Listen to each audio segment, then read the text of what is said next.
Today, alcohol is everywhere, in celebrations, in sadness, in stress. But what if I told you it didn't start this way? The ancient ones didn't drink to escape. They drank to connect, to see, to feel, to open doors in the invisible. Alcohol, the fermented spirit, was once used as a key, not to silence the mind, but to unlock the soul. In temples, fire circles, and sacred groves, the brew was prepared with ritual, not routine. It wasn't about flavor, it was about frequency. Because they believed every drop carried energy, a vibration aligned with gods, ancestors, or elemental forces. Each ritual had its own formula, timing, and intention. Some brews guided dreams, some summoned visions, some opened the body to healing. Others were used to speak with the dead. And here's the thing they understood. What enters the body reshapes the soul. So they guarded the knowledge, passed it only to initiates, made the drink a sacrament, not a habit.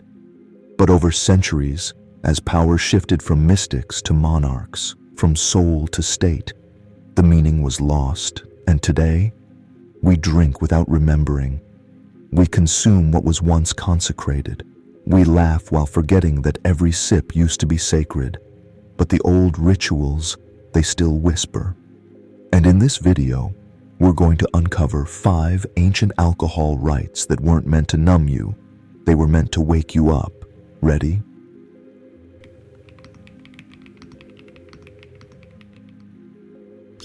In the heart of ancient Mesopotamia, beneath ziggurats that scraped the sky, the Sumerians brewed a liquid called zikasu, translated as the drink of life. But it wasn't made to numb. It was made to ignite. They called it fire wine, a blend of fermented grains, honey, and rare herbs infused beneath the stars and moon. But this wasn't casual drinking. This was ritualized alchemy. Before a priest or oracle could enter the Ikur temple, believed to be the earthly axis connecting gods and men, they would drink the zikasu in total silence, surrounded by smoke, copper, and sacred chants. Why? Because the fire wine was meant to elevate the body into a state where it could receive divine geometry, messages, and music. They believed the wine aligned the blood with starlight. The herbs attuned the heart to frequencies of the gods. The fermentation process mirrored the transformation of the soul. Even the drinking vessel mattered. They used cups etched with spirals and cuneiform spells, symbols meant to amplify the energy of what passed through. And when consumed at the right moment, during specific lunar alignments or solstice rituals, this drink would induce prophetic visions, euphoric communion with deities, deep energetic cleansing, and sometimes complete out-of-body experience. But only those who were initiated could handle it. Because misuse of fire wine, they said, could open doors too quickly and invite in forces not meant for men. It was power in liquid form, a tool, a key, a living prayer. Not something to guzzle at a feast, but something to whisper over, bless, and respect. And the priests, they didn't drink often, only when they needed to see beyond the veil. Today, that same practice is gone. The wine has been stripped of meaning, mass-produced, disconnected from starlight, ritual, and intent. But the fire wine remembers, and so does your DNA. Because the first time you tasted alcohol and felt something ancient stir inside you, that wasn't just nostalgia, that was memory of a time when drinking meant awakening, not forgetting.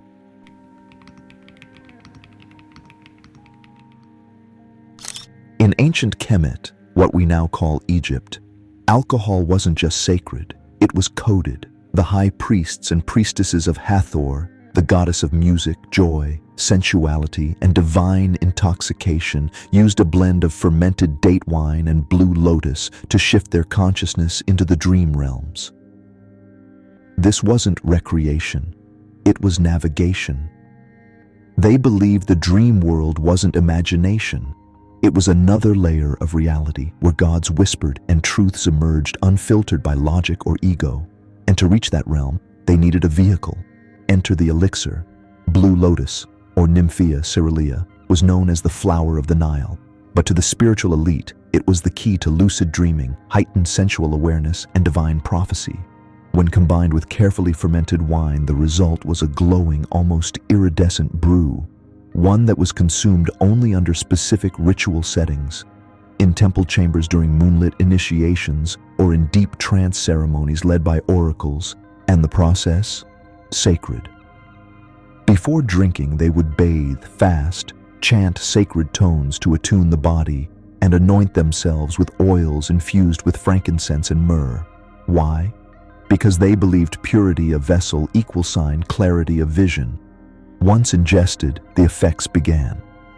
Vivid inner visions, encounters with archetypal gods, downloads of healing techniques, and, in some rare cases, recollection of past lives. They weren't drinking to fall asleep. They were drinking to wake up inside the dream.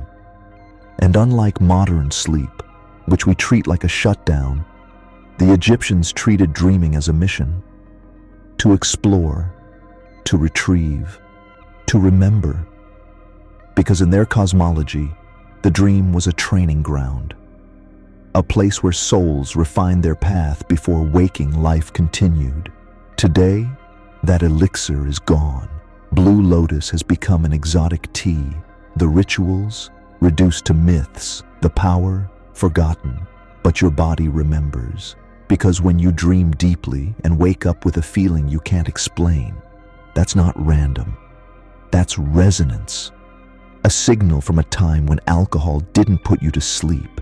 It let you go further. If you're not just watching, but remembering, subscribe and hit the bell. These aren't just stories. They're codes meant to reawaken you.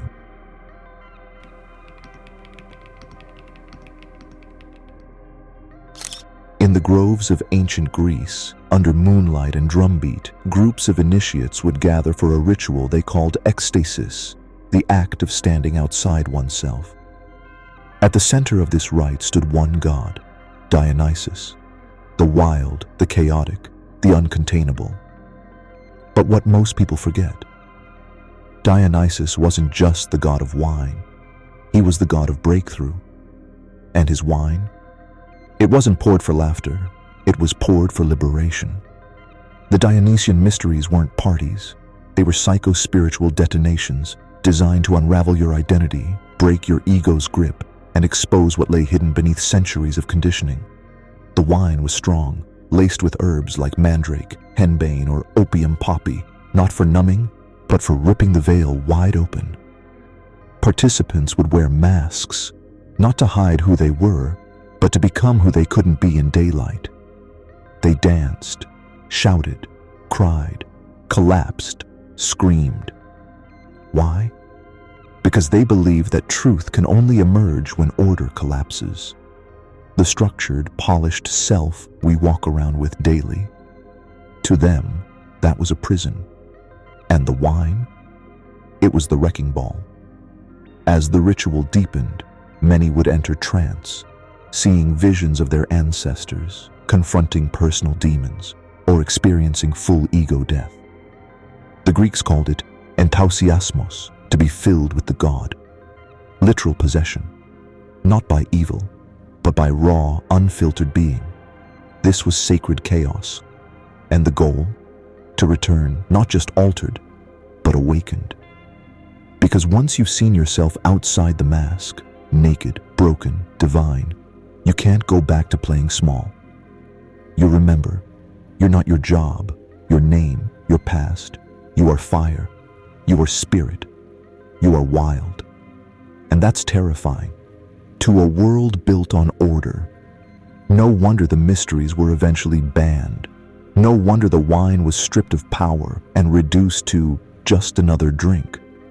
Because once people taste true freedom, they stop obeying. They start creating. And a system built on sleep can't handle the awakened.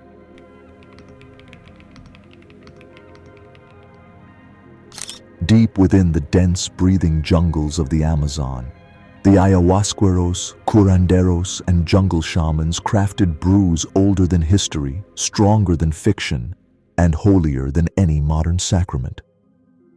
These brews weren't made to entertain.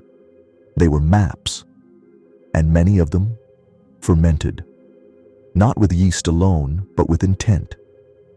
You've heard of ayahuasca, the vine of the soul, but lesser known are the fermented plant brews like chicha, masato, or nunu. These drinks weren't mere refreshments. They were vehicles for contact, gateways to the non-ordinary reality. How? Because fermentation wasn't just chemistry. To the shamans, it was spirit activation. They believed that as plants broke down, their essence was released, and through fermentation, it became drinkable medicine for the soul, but only when blessed, only when sung over, only when guided. Picture this: a circle of elders chanting Ikaros, sacred songs given to them in visions. A drink passed from hand to hand, eyes closed, hearts open. And as the fermented spirit entered the body, the journey began. What followed wasn't a trip. It was a confrontation with personal shadows, with ancestral wounds, with spirits of the land, with messages too raw for the sober mind to handle. Shamans believed that these fermented brews opened the second sight, allowing the healer to see where energy was blocked, where trauma lived, and how to pull it out. Not everyone could handle it. Some would cry, purge, shake, scream in languages they didn't know. But they returned, changed. Not because they got high, but because they remembered something ancient inside them. A language the soul speaks, but the modern world forgot. And unlike our sterile, disconnected view of alcohol, for the shamans, each batch was alive. They spoke to the brew, sang to it, asked it what it needed, because they didn't see it as a drink. They saw it as a being, a teacher, a force, a collaborator in the healing of the human heart. Today, the world mocks such ideas. Primitive, superstitious, unscientific. But who's truly blind? Those who drink without meaning, or those who honor the spirit in the spirit?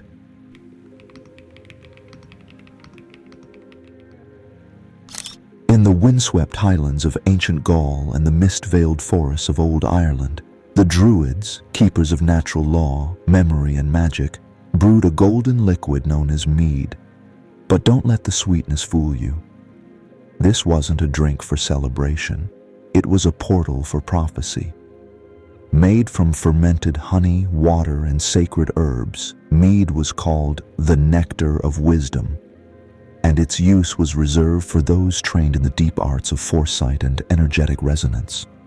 In Druidic councils, before major decisions, whether to go to war, shift alliances, or appoint a new leader, the prophet drinkers would sip mead under oak trees or at sacred wells.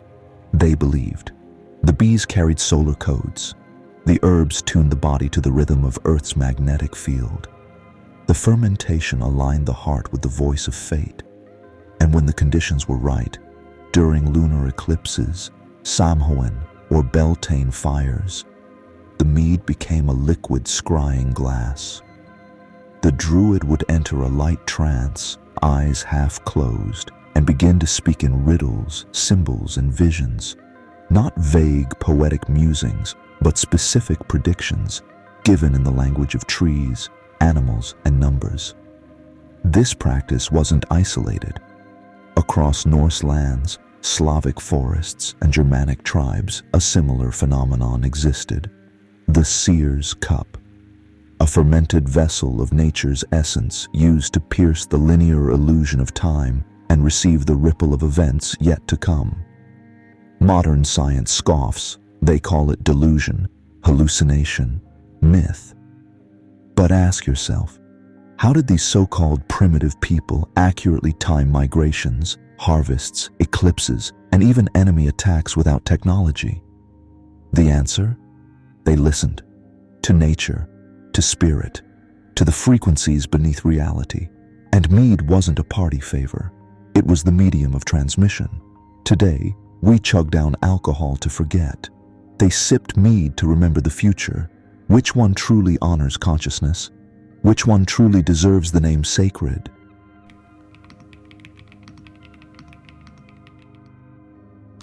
Somewhere along the line, everything changed.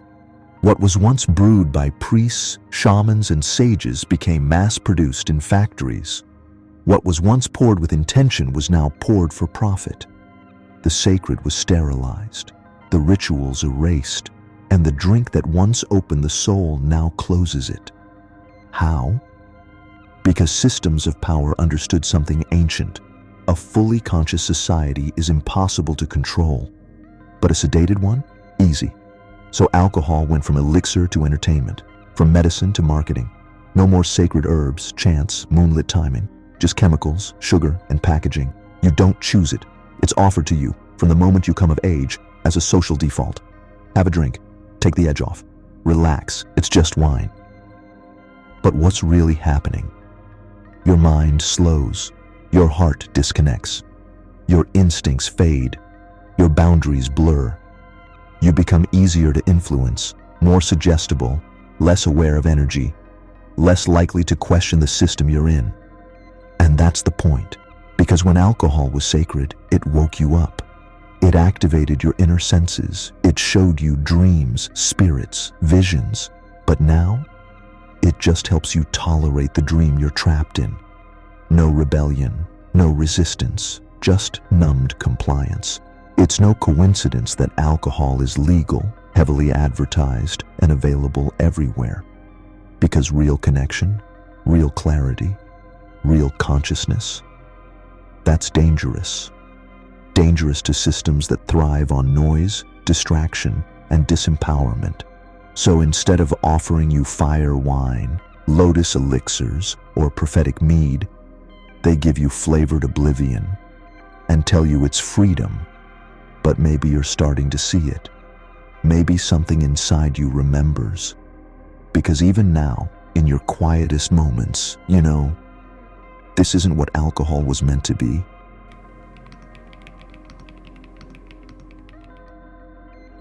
So now you've seen it. 5 sacred rituals, 5 cultures, 5 ways alcohol was never meant to numb, but to activate. It wasn't for parties, it wasn't for forgetting. It wasn't for making the unbearable slightly more bearable. It was for revelation, for communion, for vision. And maybe that's what scares the modern world most.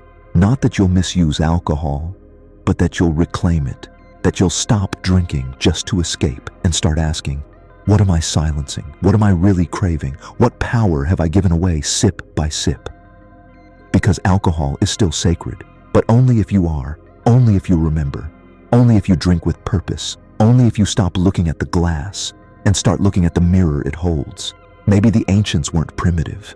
Maybe we're the ones who forgot. But forgetting isn't the end. It's the beginning of remembering.